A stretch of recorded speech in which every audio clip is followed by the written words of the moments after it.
My father did what I called overlapping girlfriends and wives, and I just got tired of moving around and helping hide one, dealing with the drama of the other one, and just realized that if I didn't leave, I was going to do some form of self-harm because I just couldn't live like this anymore.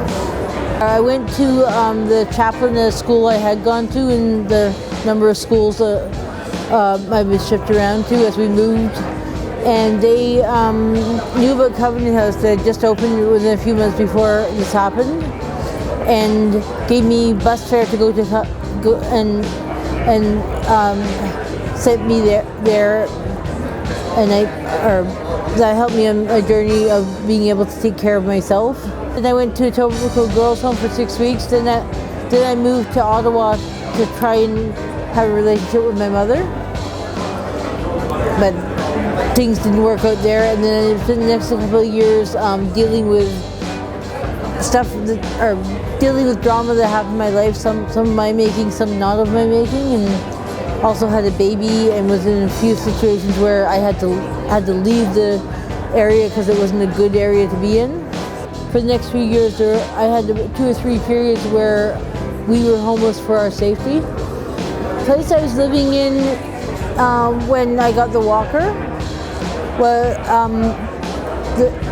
the slumlord that we had, myself and my 2 sons, didn't understood about the taking rent part, didn't quite understand about the repairing the building part. We can end homelessness by talking to people with various levels of lived experience. Instead of the cost of doing it, which seems to be what driving things, look at the cost of not doing it. The cost of giving people wraparound service and putting them in an apartment versus all the cost of supervising them in a shelter because they're all smushed together and they have no place to just go be by themselves for a few minutes. I ended up running into some trouble with the drugs and the alcohol right around the time I was about 14. Left home, was politely asked to leave home, and ended up homeless and living on the streets in Edmonton and Vancouver for about 10 years. Anger, drugs, homelessness, pain. Homelessness was, if I could sum it up in one word, it would be walking.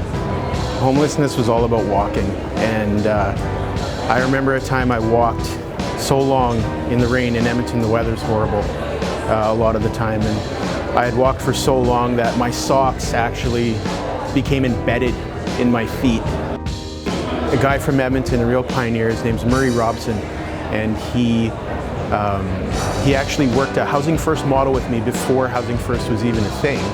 Received what I needed and got my life together, and fast forward, late 90s, fast forward 10 plus years, 12. I'm in recovery. I have 12 years clean. I'm a homeowner. I work in the sector now. I am a team lead for a Housing First team, and I have a child and full-time that I take care of, and family and support. We end homelessness in Canada by housing people. I go back to the advocacy piece that works so well with me, and we advocate with our allies and everybody down from the government to funding to agency leaders to frontline workers and to our participants. We involve people with lived experience.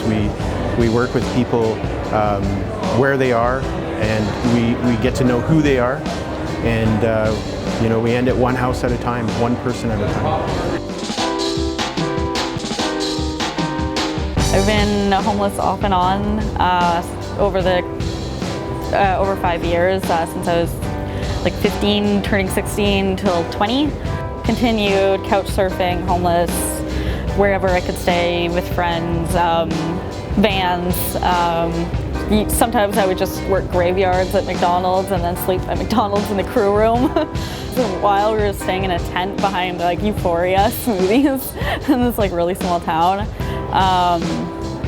Kind of traveled everywhere. We ended up in Guelph, the whole gets worse once you're further away from social support. So ended up homeless again in 2012 in February. So I ended up calling my mom. I was like, bring me to North Bay. So she brought me back up, and I had my daughter in the homeless shelter. So she spent her first 2 weeks in the homeless shelter, and then since then we've had our place, and I'm graduating university this year. And I go to Nipissing University. I'm graduating a year early from a criminology program, honors with distinction. And then I also have a minor in Spanish, a certificate in suicide intervention, and suicide intervention for youth under the age of 12. For a lot of the people that I knew, and at least for myself, it was giving us a reason why it was important to try again. Because once you get on the streets, it's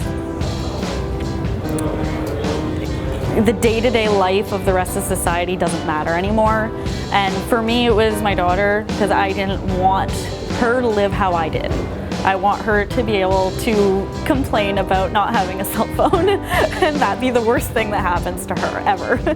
So even just giving them a reason why it matters, because, well, you should, isn't a reason anymore.